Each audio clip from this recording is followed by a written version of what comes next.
pessoal, estamos de volta com o Caxias Social e hoje, como convidados, temos o Luciano Balém e o Carlinhos Santos. Vocês conhecem o Luciano e o Carlinhos? Talvez vocês conheçam o Luciano como músico, mas não como coordenador da Fundação Marco Polo, uma experiência que ele vem tendo há uns 2 anos, como eu falei para ele, um nenê na fundação. O Carlinhos Santos é meu velho e querido conhecido do jornalismo, das nossas batalhas e ideologias da profissão desde os anos 80. Abafa, Carlinhos. O Carlinhos tem um projeto, Usina Criativa. Usina Criativa dentro da Fundação Marco Polo, que também tem uma escola de criatividade. Então é sobre este assunto ou estes assuntos que nós vamos conversar hoje com esses 2 convidados tão queridos. Bem-vindos ao nosso Caxias Social.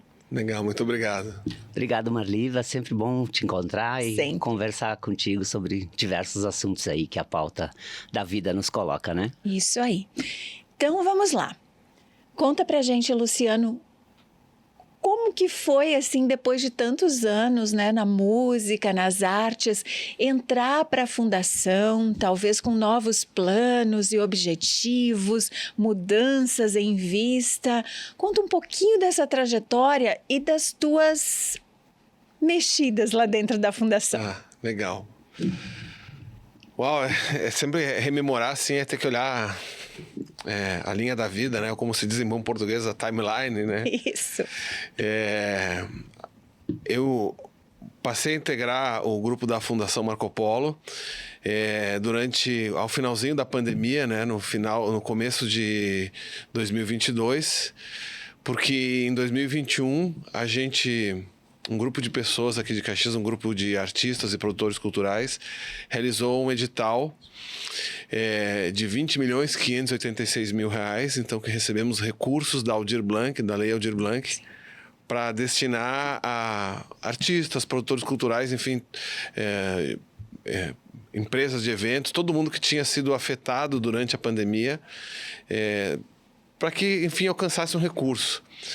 E então a fundação recebeu esse recurso, fui convidado para gerir esse recurso que era, né, até então o maior edital da história do Rio Grande do Sul e um dos maiores da história do Brasil, né? 20.586.000 no setor cultural é um monte de dinheiro, né? Muito. Mais ou menos é o orçamento da festa. É o orçamento da festa da uva esse ano, né? Uau. Então, a gente entrou com uma proposta diferente, que era alcançar recursos em todas as regiões do estado. E por conta dessa experiência que foi bastante exitosa, né?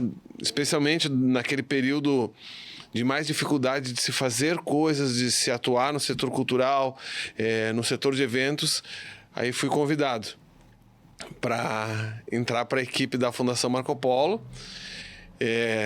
Tive uma atuação, assim, vamos dizer assim, sou um ativista, fui um ativista fervoroso da música, mas a música não nessa ideia de diversão, mas a música no sentido de formação de sociedade, qual o papel dela, né, dentro de uma sociedade. Se a gente pegar o livro do João Espadaro Adame, lá tem um capítulo sobre a indústria, tem um capítulo sobre a construção de prédios de Caxias e tem um capítulo sobre a cultura inteiro, com a história dos nossos cinemas todos, os prédios que estão de pé, até aqueles que acabaram se incendiando, né, ou que foram incendiados.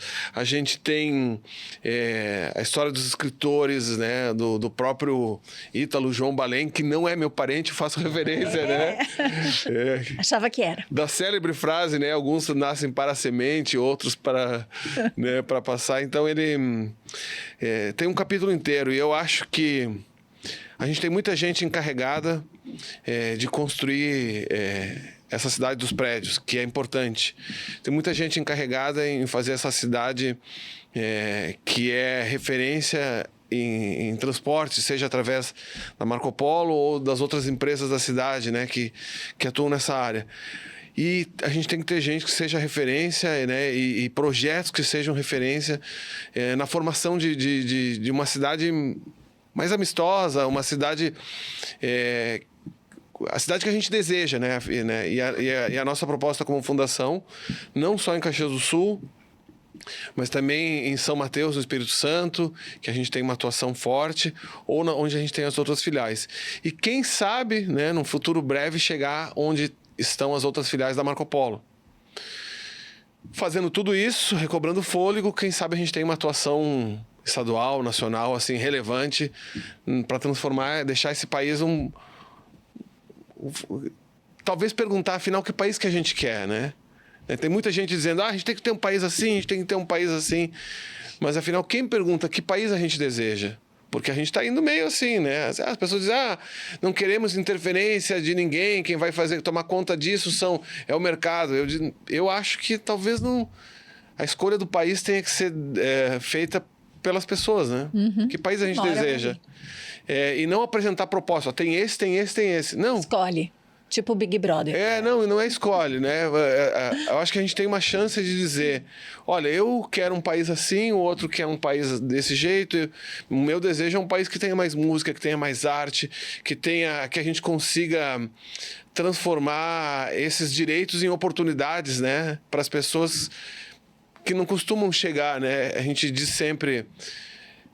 baseado na história do nosso amigo Chiquinho de Vilas, né? Que não sei se você já veio aqui, com certeza. Mas ele é um amigão, uma pessoa que me inspira muito por conta da sua história de vida, e que ele diz assim, olha, abri a porta da minha casa e estava cheio de oportunidade para os caminhos que não são os corretos. E a gente não está dando oportunidades nos caminhos corretos. Então, a Fundação está aí para isso, para dar oportunidades para os caminhos corretos, o maior tempo possível. Porque as oportunidades da delinquência, da criminalidade, essas oportunidades estão abertas 24 horas por dia, 7 dias por semana. Né? A escola chega na sexta-feira, às 5h30, 6 horas, fecha. Os parques, a gente tem poucos, não é Caxias, é o Brasil inteiro, né? Poucos parques, projetos sociais também, as pessoas estão descansando. Mas a delinquência, essa está aberta 24 horas por dia, 7 dias por semana. Para isso que a gente trabalha. Muito bem. Quero saber se um dos projetos foi esse que tu está coordenando, Carlinhos. Sim, um dos projetos com a chegada do Balém lá na Fundação foi essa articulação da criação da Escola Marco Polo de Criatividade e um projeto que eu concebi junto com eles, que é a Usina Criativa. Mas eu queria fazer uma observação antes disso, a partir dessa fala do Balém, do teu questionamento sobre essa transição do artista, do músico, para um lugar, né, de executivo, né, de business. E eu vejo um caminho quase que natural, porque quando a gente vê nos anos 90 o Balém como músico e como produtor, organizando, por exemplo, o Festival Música de Rua, que articulou a cena local e trouxe para Caxias do Sul a cena nacional e a cena latino-americana de música. E também toda uma formação, né, com a incubadora da música, para o profissionalismo. Então, é muito significativo a gente ver, né, e festejar essa transição, né, de as empresas, né, as corporações perceberem que é importante ter esse lugar para quem já olha para, né, ter esse lugar de execução de projetos para quem já olha para esse contexto há muito tempo, né? Então, isso é muito significativo, né? Muito mesmo, adorei isso que você falou. Então, as empresas perceberem quem já vem fazendo um determinado tipo de trabalho e chamarem para gerir esse trabalho. Muito bom. E dentro desse contexto, com a chegada do Balém na Fundação Marco Polo e a criação da Escola Marco Polo de Criatividade, eu fui convocado a projetar um trabalho que a gente já vinha conversando em vários momentos, que é um trabalho de formação e de capacitação e, na verdade, de trazer repertório para essa juventude, né? Trazer repertório, trazer informação das diversas áreas da arte, do conhecimento, da tecnologia, da ciência. Então, isso tudo é articulado na Usina Criativa, que é um encontro semanal com os estudantes da escola para falar de temas pontuais. Por exemplo, a formação na área da literatura. A gente convida um poeta, um escritor para falar sobre esses contextos. Então, a gente sempre está trazendo pessoas das diversas áreas para trazer informação, trazer conhecimento. E eu também entro com algumas atividades, né? Uma usina de mini-contos, né? Uma usina de leitura da obra de arte. Todas essas informações a gente articula para que essa gurizada tenha justamente mais repertório para encarar a vida, né? Encarar o mercado, encarar a sua formação, pensar no que é para a sua vida, né? Para a sua formação pessoal, para a sua formação como cidadão. Então, é nesse contexto que a Usina Criativa entra dentro de uma série de atividades que a Escola Marco Polo de Criatividade mantém. Teatro, cinema, música, história. E a gente também promove essas saídas, essas visitas desses alunos aos equipamentos culturais da cidade. Por exemplo, muita gente não conhece uma galeria, um museu, o Centro de Cultura Ordovás. Então, a gente organiza também essas saídas para que justamente eles conheçam os equipamentos culturais da cidade e tenham acesso àquilo que é deles, né? Aquilo que é da cidadania. Então, por exemplo, a gente tem um roteiro que é muito bacana, por exemplo, nem todos entendem como a Segunda Guerra aconteceu, né? Aqui na cidade. O que aconteceu aqui, né? Qual a inserção de Caxias do Sul na cidade? E aí a gente volta, né? Relembra o episódio da explosão na gasola. E a gente faz isso, a gente prepara eles previamente com uma palestra sobre isso. A gente assiste o documentário do André Constantin, né, Aos Olhos de Santa Bárbara, e aí depois eles visitam o local. Então eles chegam para esse local com muito mais informação e vão se apropriando daquela informação, né? Então a gente tem esse roteiro, por exemplo, da Segunda Guerra Mundial, contemplando o Memorial Gazola lá, que é um espaço agora muito significativo. Dá para trazer eles até visitar a Rua Irma Valheira, que é essa que passa aqui atrás. Verdade. Que foi uma das mulheres que foram, que acabaram explodindo lá no dia, né? O lanifício lá, São Pedro, né? Que agora é Cotegal. Então, a gente faz esse percurso na cidade justamente para que eles se insiram cada vez mais nesse ambiente e vão construindo os seus repertórios, vão fazendo as suas escolhas, né? Nessa perspectiva que a Usina Criativa entra dentro de uma outra série de atividades que a Escola Marco Polo mantém. Nossa, deve ser maravilhoso trabalhar nesse lugar. É super bacana. Gostei muito. Porque, Carlinhos, olha, enquanto você falava assim, fiquei pensando, dar estas oportunidades às pessoas jovens para que elas abram o seu olhar e para que elas saibam onde que eu estou. Que lugar é esse? Que cidade é essa? Como é que essa cidade se relaciona com o resto do país, com o restante do mundo, né? Para onde eu posso ir? Porque daí, né, a partir disso, de onde eu estou, para onde eu posso ir? Quais são as outras oportunidades que a vida me mostra? O que eu posso fazer? E aí a gente chega naquela seara, né, do que é possível. Daqui a pouquinho já vamos falar sobre isso. Exatamente. Queres pois é justamente nessa perspectiva, né? Essa gurizada, ela tem um mundo de informação muito rápido, que é o das redes, né? É muito rápido. E a gente justamente problematiza isso também no espaço da escola, né? Quais são as escolhas, quais são as janelas que tu tá, né, acessando e como é que tu pode fazer desse espaço também um espaço de formação e de qualificação tua, né?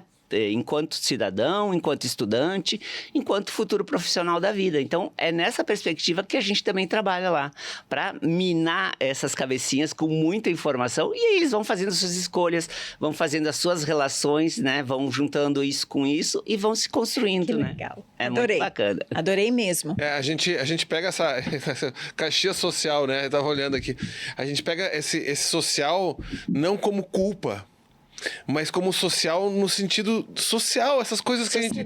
De conversar, sentar numa mesa. Junto. Que hoje a meninada, eles foram... esse negócio que é a barra de rolagem infinita está sendo um veneno para eles, né? A dopamina, essa recompensa imediata das redes, do TikTok, dos aplicativos de jogos. A gente está viciando nossos jovens de dopamina e a gente está esquecendo que o que nos transformou, se a gente for falar de Caxias, nessa potência, não só econômica, mas nessa cidade maravilhosa, né? Que ela, mesmo com seus defeitos, eu enxergo coisas tão bonitas nessa cidade, mesmo com esse tempo feio, mesmo com esse frio, com essa chuva, com toda a dificuldade. É uma cidade maravilhosa. Eu amo Caxias do Sul. Nasci aqui, conheço cada paralelepípedo embaixo de onde está o asfalto, pelo menos nessa zona central, que é onde eu me criei. E a gente tem que trabalhar para que a gente mantenha essas conexões. Para que a gente passe, por exemplo, na frente daquela garagem Ópera e a gente saiba que aquele paradão não chama paradão do Ópera porque tem uma garagem ali, porque tem uma história de um cinema que começa com o Cine Apollo, que a gente passe nos lugares e saiba que lugares são esses. Né? Para saber onde quer chegar, a gente tem que saber, cara, o que eu tenho ao redor aqui. Exato. E entendo assim... que a gente está diante... Eu já vou te deixar... Tô achando que é nos entrevistar, né? Não tem problema. Isso aqui assim, não é uma entrevista, é um bate-papo. Eu acho que assim, depois do pós... Agora no pós-pandemia, diante de todas as transformações que a gente vai enfrentar, seguramente, não são palavras minhas... a tecnologia artificial vai ser um tsunami, né?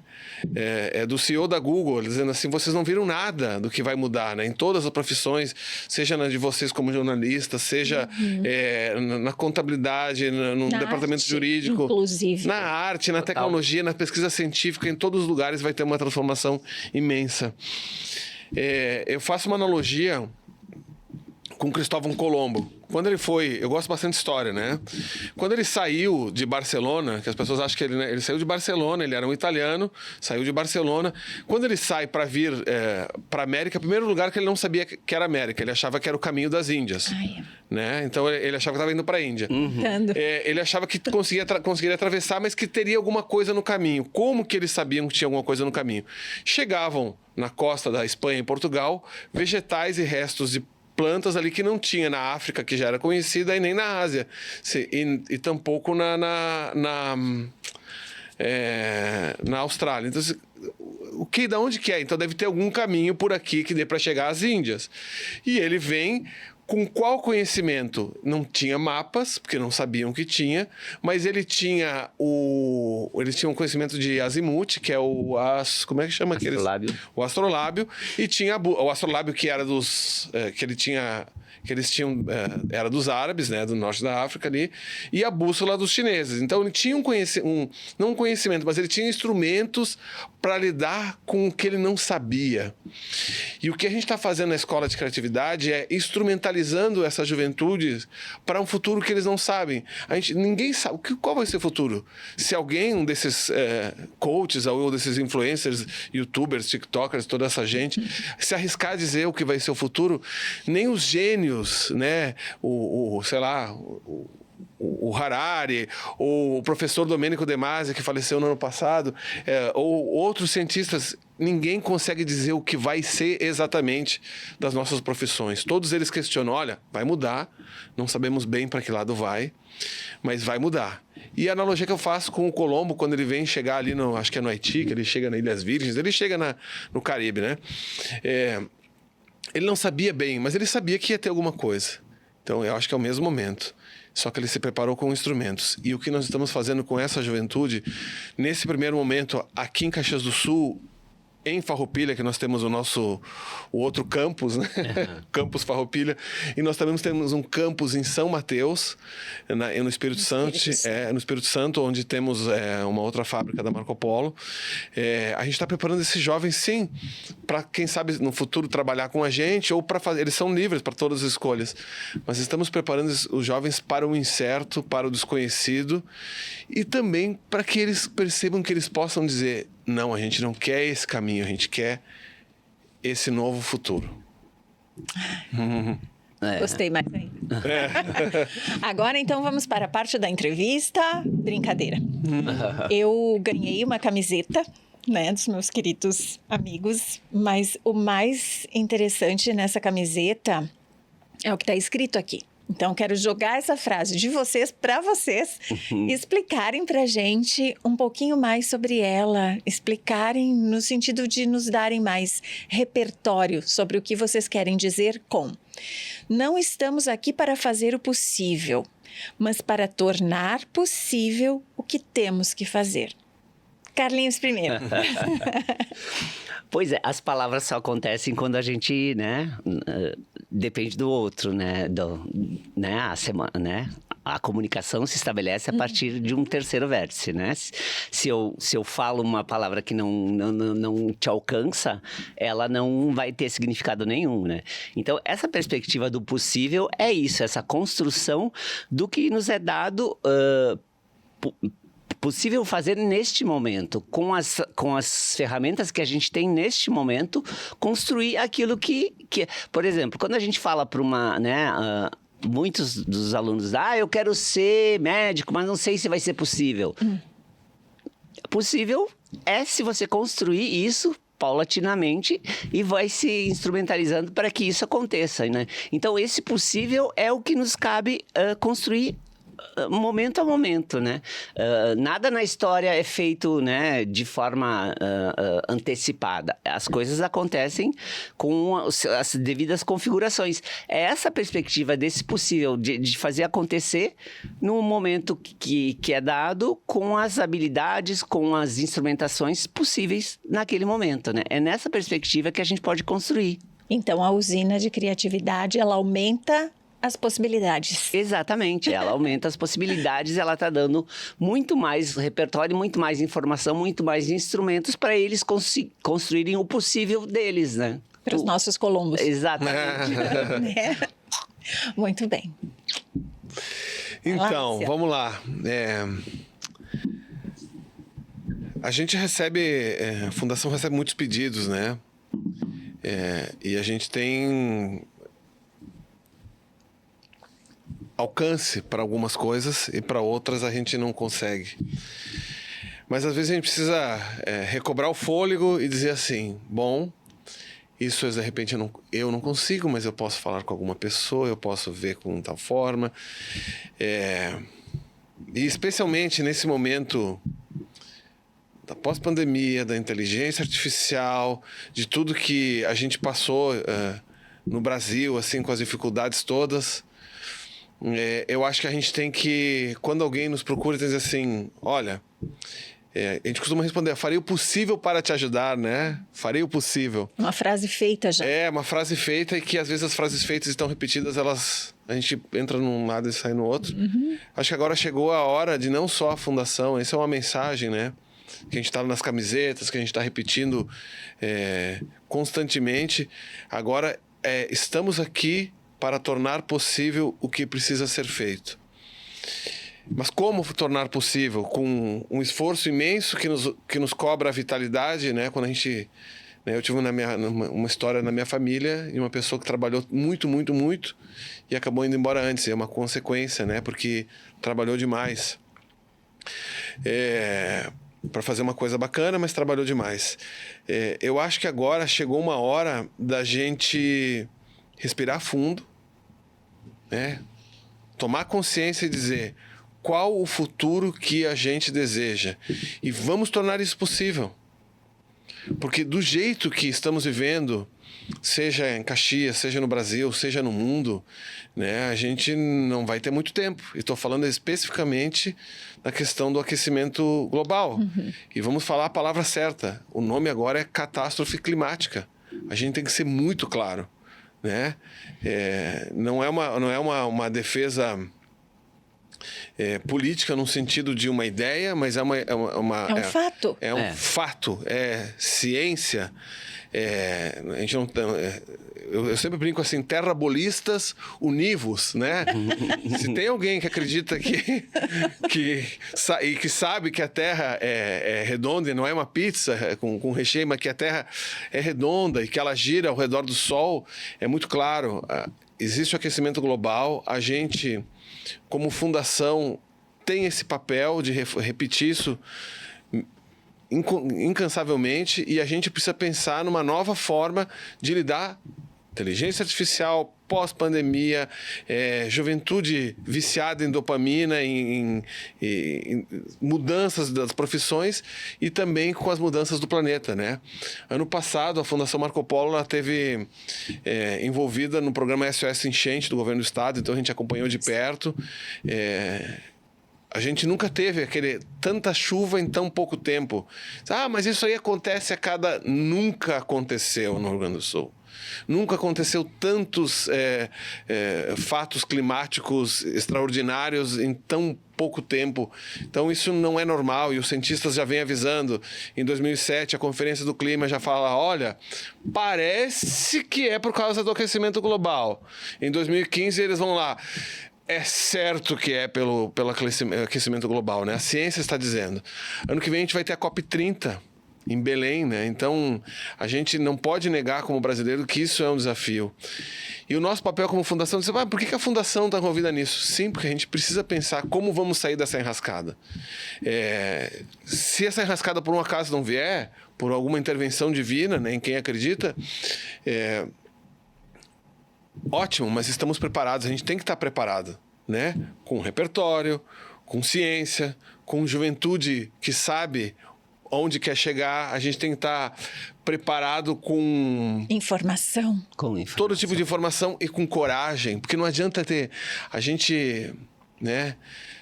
Faltam lideranças positivas que digam para a juventude ou que nasçam da própria juventude, seja ela de uma juventude do centro, seja ela de uma juventude da periferia ou da área rural. A gente precisa de gente que pense, porque senão sai muita gente gritando verdades e aí fora o grito se espremer. Não sai nada, né? Uhum. Então a gente precisa... Infelizmente. A gente vai precisar de ciência. Por isso que ano que vem, na Escola de Criatividade... Ano que vem não, nesse ano, agora já estamos em 2024. A gente vai ter um laboratório que, além de ciência, além de história, liderança, finança, que a gente já tem, teatro, música, cinema, dança, grafite, tecnologia, aula de matemática, escrita criativa. A gente vai ter aula de química, física e astronomia com laboratório, porque em geral as escolas não têm mais. Como que a gente vai ter cientistas em Caxias, em São Mateus? Pesquisadores. Pensando nesses problemas, se a gente não tem crianças e jovens brincando de ser cientistas, né? Eu faço isso, digo com muito orgulho, porque minha mãe foi cientista, minha mãe foi minha professora, então eu convivi dentro de laboratório. E como que a gente vai ter, por exemplo, se pensar no negócio da Marco Polo, como que a gente vai ter alguém pensando pigmento diferente para as tintas dos veículos ou o grafeno, se a gente não tem... se não tem uma juventude que está brincando com isso, porque é brincadeira, né? Inovar, acho que é brincar, né? Sim, e preocupado com as pautas que estão colocadas aí. Essa questão da sustentabilidade, das novas formas, né, dos resíduos todos que a gente está colocando no planeta, tem que ser repensada. E é isso que está colocado aí como desafio para a gente, né?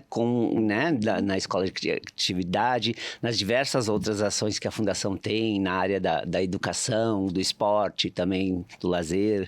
Enfim, tudo isso tem que ser pensado junto, né? O tempo inteiro, né? Não dá para mais separar uma coisa da outra. É inevitável. A gente tem que pensar de forma, né? Digamos assim... quântica, né? Harmonizado, quântico, junto, social. Exato. Cada vez mais é necessário isso. E a gente tem que dar essa faísca da ação, né? Faísca da ação. Pra gurizada. Sabe o que eu me lembrei, assim, a gente não falou disso, porque eu já vou me auto-entrevistar aqui. Assim. Vai lá. Ano passado, eu tive uma oportunidade de conhecer a cidade de Medellín, na Colômbia. Medellín é uma cidade que ela tem, primeiro, que todo mundo conhece a história, né? Pablo Escobar, as milícias, os paramilitares, grupos armados de todos os tipos, traficantes, uma história terrível de muita violência. Eu estou sorrindo enquanto você está falando isso, porque eu me lembrei como ele gosta de história. Isso. Tem que explicar, né? Mas assim, pode sorrir, porque o que eu vou te contar é uma história de esperança.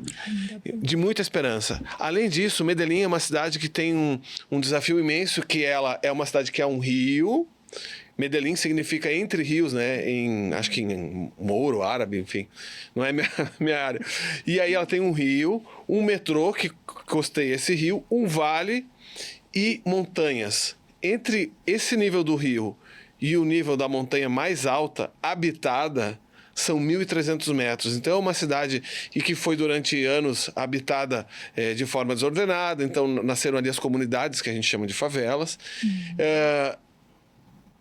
Mais ou menos com a morte do Pablo Escobar, que foi em 1994, e num contexto ali de outros grupos tentando ocupar aquele lugar, mas surge um grupo que diz assim, olha, precisamos resolver esse problema social aqui da violência. E diferente de tudo aquilo que as pessoas costumam dizer, que para resolver violência a gente tem que entrar com mais violência, com mais armas, um grupo pensou diferente e propôs que deveriam entrar com educação. Onde tem violência, a gente entra com professor, a gente entra com educador, com artista, com oficinas de esporte, né? Todos os tipos de esporte, com cinema, com bibliotecas, com espaços de convivência, né? A gente fica achando assim, o contrário da insegurança não é a segurança. O contrário da insegurança é a convivência, é a gente estar junto. Por isso, daí que vem a minha paixão, porque eu entendi isso com o festival de música de rua que eu fazia. Porque onde tinha música, tinha um local, a gente andava nas ruas da cidade, aqui em São Pellegrino, não só o festival como evento, nas escolas. Então a gente via que aquele dia era um dia de alegria, sempre aconteciam coisas boas, e é natural, né? É quântico. É quântico. Cara, tem música boa, tem segurança, tem bom astral, é um dia diferente na escola, as crianças estão aprendendo coisas bacanas também nesse dia. E voltando a Medellín, já encerrando então,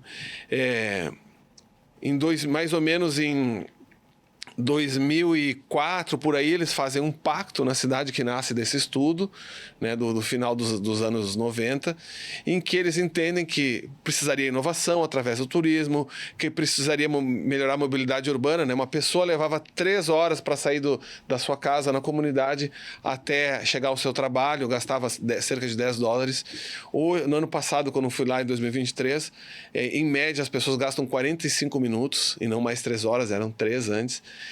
O custo do transporte reduziu, a poluição reduziu, através de uma solução que parece simples, né?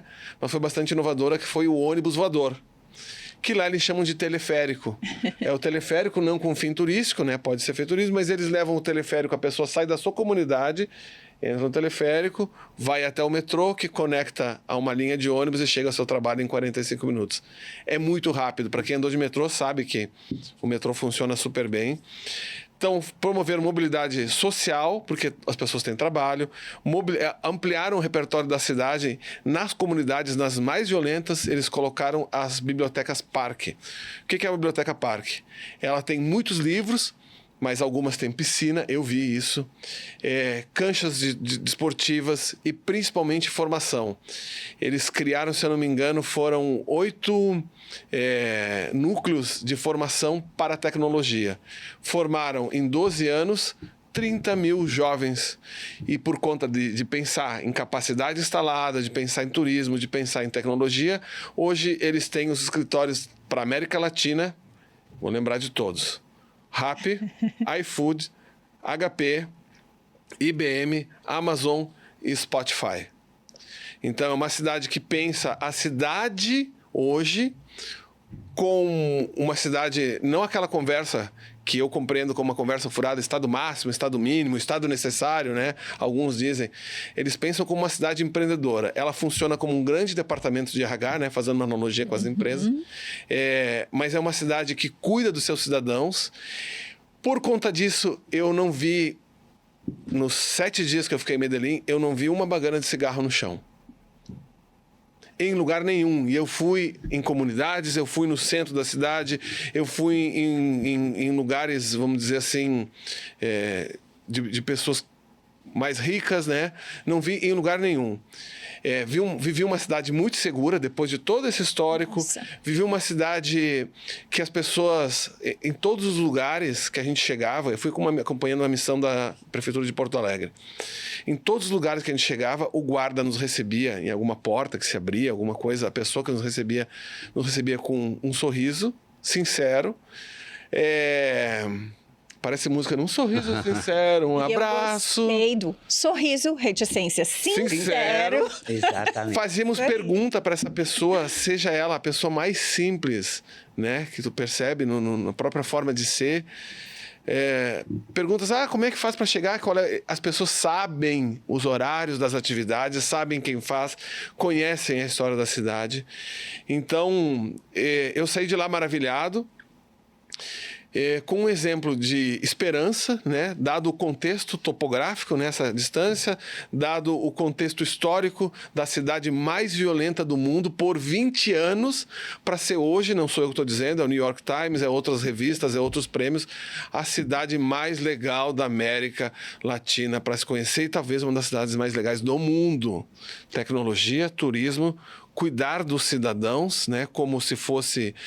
a Secretaria de Cultura lá não é uma secretaria de eventos, chama Secretaria de Cultura Cidadã. Ela cuida dos cidadãos. E eu já vou encerrar essa história só contando uma breve história. Não vi uma placa de proibido na cidade. Todas as placas são mensagens, não é não jogue lixo no chão, é mantenha a cidade limpa. Isso aí. Cuide como fosse sua. Esse foi o possível de Medellín, né? E é isso que eu estou trazendo assim Uau, como... que possível, Luciano.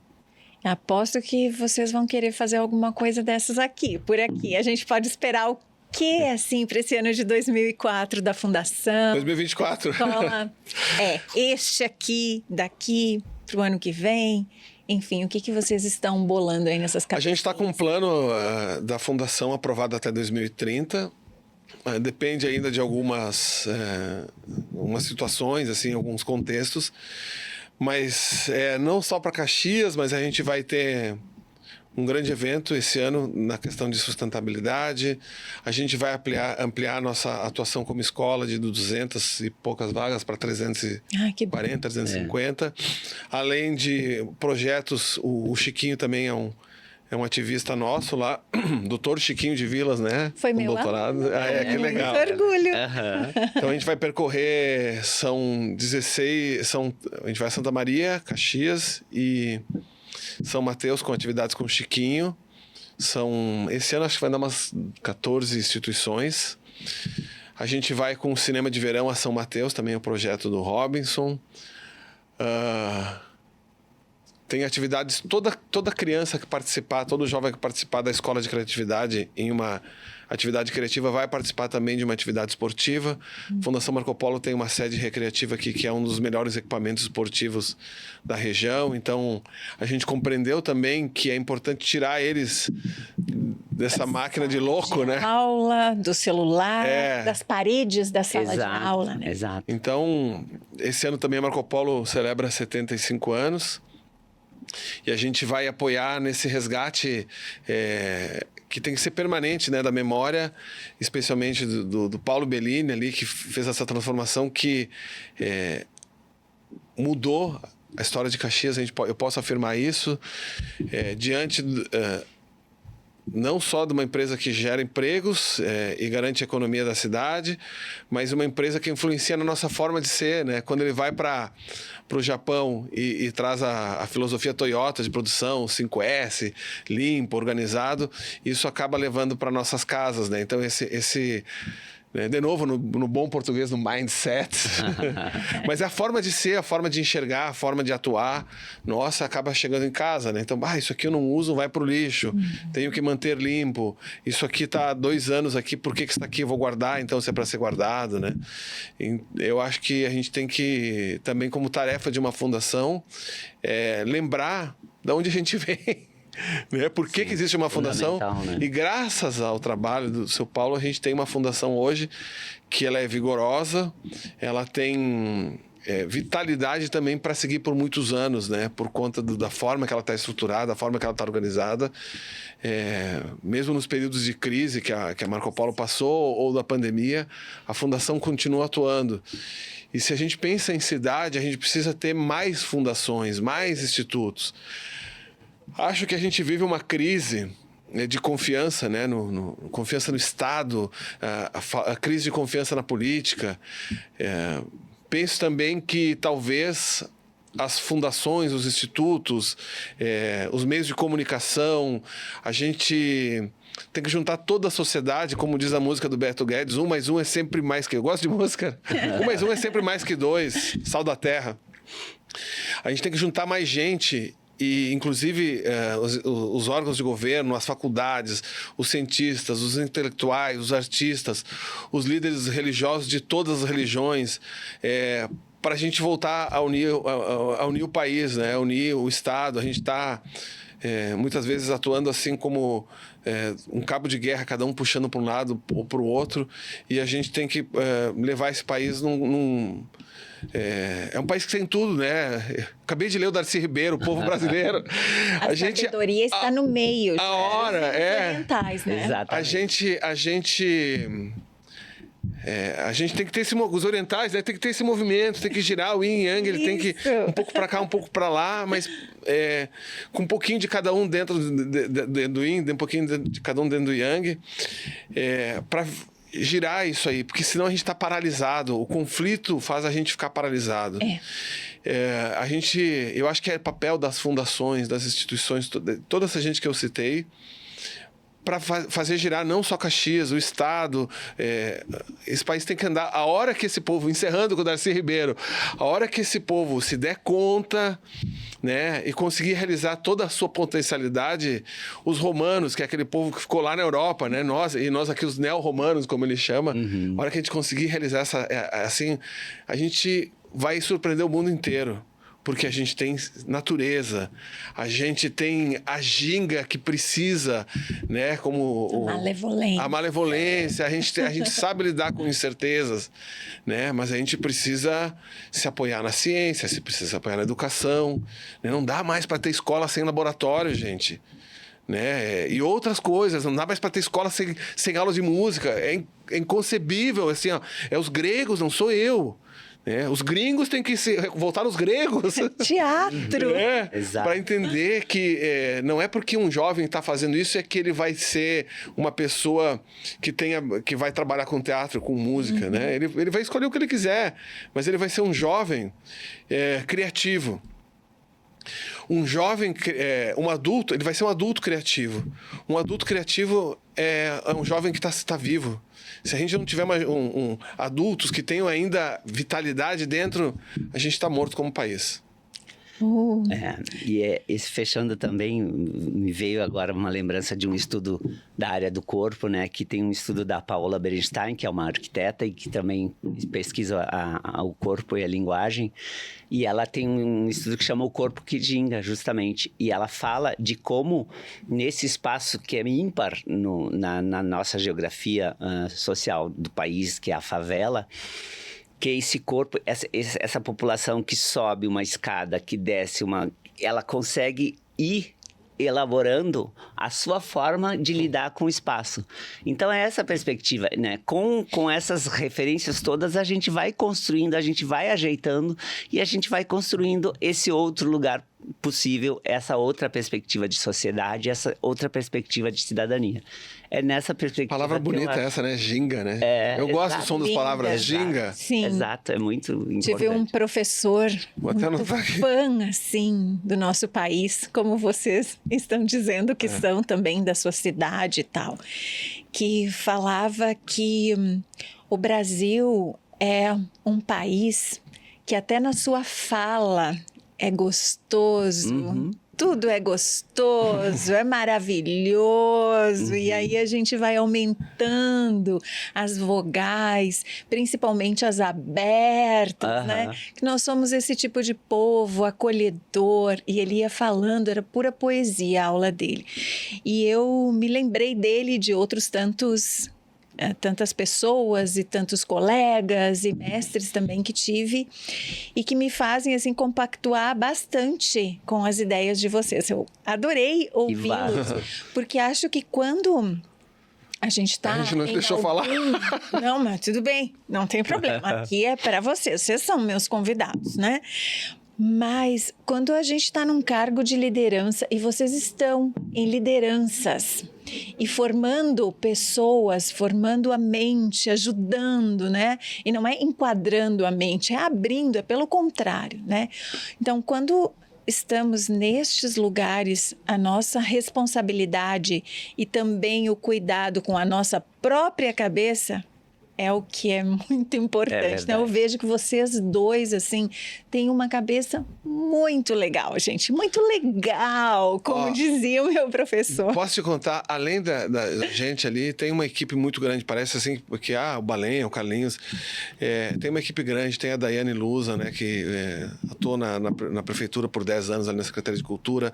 Tem o Daniel Vargas, teu colega que foi lá na UX, né, que está cuidando das atividades de audiovisual, nossas todas. Então, tem uma escola de cinema e documentário, e agora eles estão aprendendo a editar no 3º ano. Então, uma série de outros artistas e pessoas do esporte que estão atuando.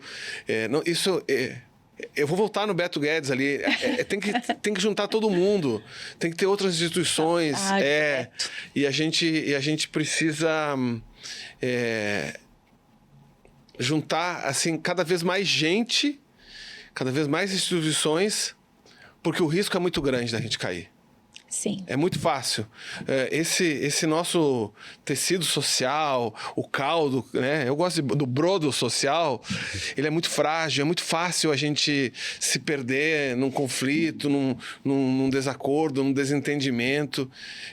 Isso que nos une como país aqui é muito fácil na história, né? Se a gente olhar para todas as histórias recentes, né? Quem diria que a gente ia viver esse de novo conflito em Israel, de novo, sabe? Desde que eles estão ali, 70 anos, uma guerra atrás da outra, sabe? Aqueles conflitos com os árabes, né? Mas é isso e aquilo. Então, a gente precisa de paz, porque a paz, ela é boa não só pela paz em si, mas ela é boa para o comércio, ela é boa para o desenvolvimento. A gente sempre tem grandes desenvolvimentos sociais em épocas de paz. A cultura, né? As pessoas são mais felizes, tem mais eventos. Não estou falando só nesse momento, em todos os momentos da história da humanidade. Vão dizer, mas na época da Segunda Guerra se envolveu isso, aquilo de tecnologia. A gente pode fazer escolhas. Ou a gente quer tecnologia, ou a gente quer um lugar de sonho, de gente brincando, as utopias, né? A nossa proposta, eu gosto dessa palavra, essa palavra outra é bonita. A nossa proposta é protopia. Que utopia parece que é uma coisa muito nossa, é né? O impossível, né? É impossível. O possível que vamos fazer. A protopia é dizer assim, como vamos prototipar aquilo que a gente quer? Né? Como? Né? Vamos lá, vou voltar na empresa que dá o sobrenome da fundação, na Marco Polo, né? É uma empresa que está o tempo inteiro fazendo protótipos, agora com um ônibus elétrico, com o trem que está quase pronto, né? Já tem um livramento, a gente está o tempo inteiro prototipando, testando, isso aqui não deu, então se não deu, se a gente tentou, se não deu, a gente volta atrás. Olha que fácil. Qual é o problema tenta aqui, não deu, volta atrás. Só não dá para ficar insistindo no erro muito tempo, porque a gente acaba se fragilizando. Mas se não dá, volta atrás. Testa, estuda, chama os intelectuais, chama os cientistas, chama a gente que pensa. E chama principalmente a juventude. Isso. A gente não pode esquecer deles. Porque se não tem a juventude incluída na decisão do que a gente vai querer, talvez a gente faça escolhas baseadas numa cultura que não é de agora. Exatamente. Gente, estamos chegando ao final, estou dando uma olhadinha lá no tempo. Eu agradeço imensamente a participação de vocês, da vontade de ficar aqui conversando. É bem sincero isso, da vontade de... Vamos desligar o microfone então, vamos ficar por aqui. Eu adorei a última fala sobre a juventude como professora. Durante muitos anos também foi a minha preocupação o que levar para essa juventude e fazê-los continuarem, né? Continuarem com fé, com firmeza, com informação, com gosto pela vida. Com brilho, né? Com brilho. É isso aí, gente. Então, muito, muito obrigada. Obrigado. Vocês engrandeceram enormemente o nosso podcast Caxias Social. Obrigada, equipe aí da produção, Moré, Dai, que nos ajudam a colocar tudo isso no ar. E nós nos vemos no próximo, né? Sempre estaremos aqui por vocês. Beijos.